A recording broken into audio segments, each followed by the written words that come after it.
3 orang pada hari kiamat di atas unggukan dari kesturi hitam. Mereka tidak diributkan oleh perhitungan amal, kata dihisab. Yaitu pertama, seseorang yang membaca Al-Quran, yaitu pertama, seseorang yang membaca Al-Quran karena mengharap ridha Allah Azza wa Jal. Ia mengimami suatu kaum dan mereka ridho kepadanya. Artinya orang ini suka membaca Al-Quran semata-mata karena Allah dan dia menjadi imam, dan makmum senang dengan dia. Kerjaannya membaca Al-Quran, ke masjid jadi imam. Jemaah suka. Nah, itu kelompok yang pertama. Kalau jemaahnya tidak setuju, itu lain lagi ceritanya. Maksudnya jemaah tidak setuju itu mu'zamuhum, sebahagian. Tidak semua jemaah tidak setuju, mu'zam, sebahagian besarnya. Artinya jemaahnya 50, 30 jemaahnya tidak setuju sebagai imam. Kalau sebahagian besar dia setuju tidak imam, nah ini dilaknat oleh Allah Subhanahu wa Ta'ala. Hadis mengatakan salasatul la'anahumullah, 3 orang yang dilaknat oleh Allah. Satu, man taqaddama qauman wa hum lahu karihun, orang yang jadi imam padahal makmum tidak senang. Ingin jadi imam padahal orang tidak setuju, banyak tidak setujunya. Nah, ini dilaknat oleh Allah Subhanahu wa Ta'ala. Ada hadis lain yang menyatakan ayyuma rajulin amma qauman wa hum lahu karihun lam tujawi salatuhu udhunai, rawahu Ibnu Khuzaimah. Siapa-siapa yang jadi kaum sedangkan makmum tidak senang, maka sembahyangnya si imam itu tidak terangkat daripada atas telinganya. Artinya tidak akan diterima oleh Allah Subhanahu wa Ta'ala. Kalau makmum tidak ada gangguan, tidak masalah, tetap sembahyang diterima, tetap sembahyangnya baik. Yang dimaksud dengan bab kita ini adalah orang yang membaca Al-Quran karena Allah, jadi imam, orang senang. Yang kedua, warajulun adzana fi masjidin da'a ila Allah azza wa jal ibtigha'a wajhillah. Yang kedua, seseorang yang azan di masjid, ia menyeru kepada Allah Azza wa Jalla karena mencari keridhaan Allah. Jadi dia azan di masjid itu semata-mata karena Allah. Tidak ada harapan untuk mendapatkan dunia, tidak ada harapan untuk mendapatkan honor, untuk mendapatkan gaji, semata-mata karena Allah.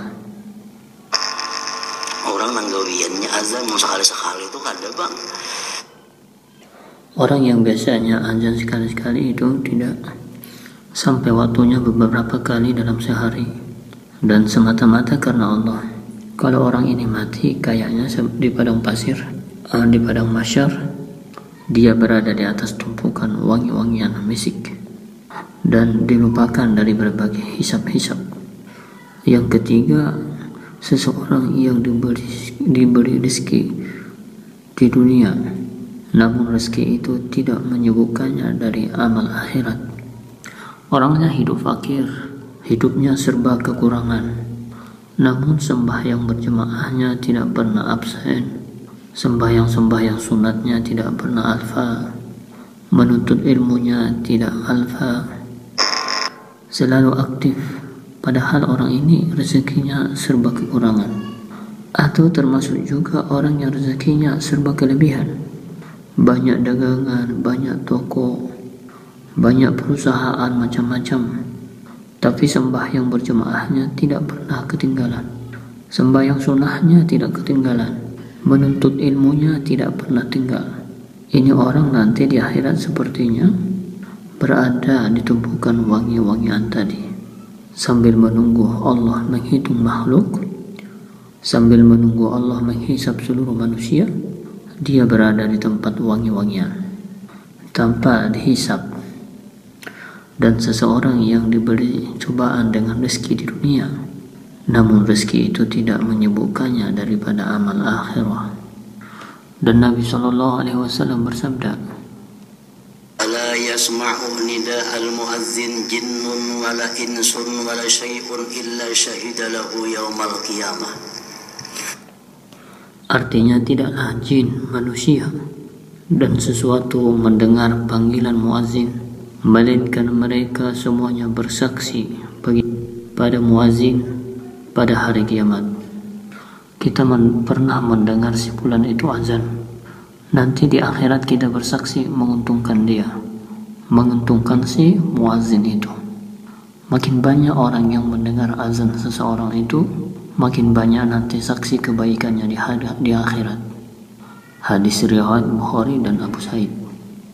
Dan beliau SAW bersabda, Yadur Rahman ala ra'sil muazzin hatta yablagha min azani.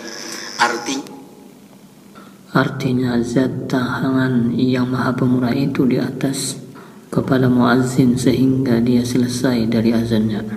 Artinya orang yang muazzin itu sewaktu dia azan, tangan Tuhan berada di atasnya. Arti tangan Tuhan itu ditakwilkan para ulama, rahmat Tuhan yang khusus mengalir kepadanya di waktu dia muazzin itu. Dan ada yang mengatakan mengenai tafsir firman Allah, wa man ahsanu qawlan mimman da'a ila Allah wa 'amila shalihan. Artinya siapakah yang lebih baik perkataannya daripada orang yang menyeru kepada Allah dan mengerjakan amal soleh.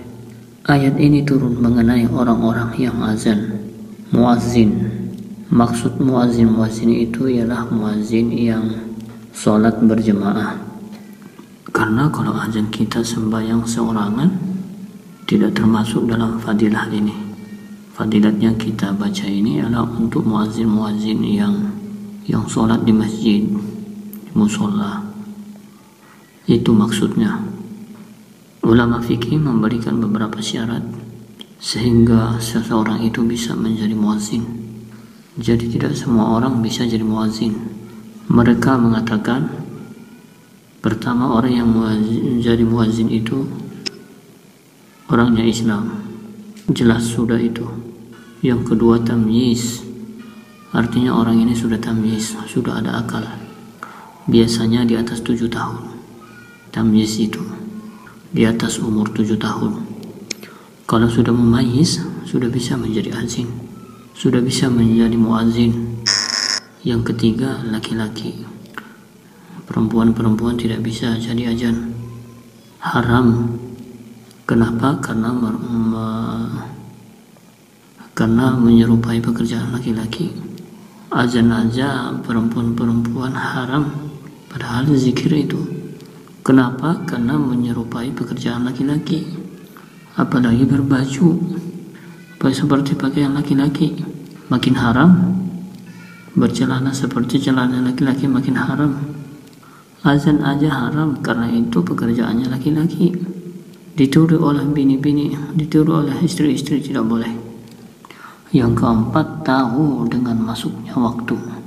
Nah, itu syarat menjadi muazzin, yang mengerti waktunya. Jam sekian masuk waktu zuhur, jam sekian masuk waktu asar. Tahu dianya. Jadi 4 yang macam itu syarat orang yang menjadi muazzin.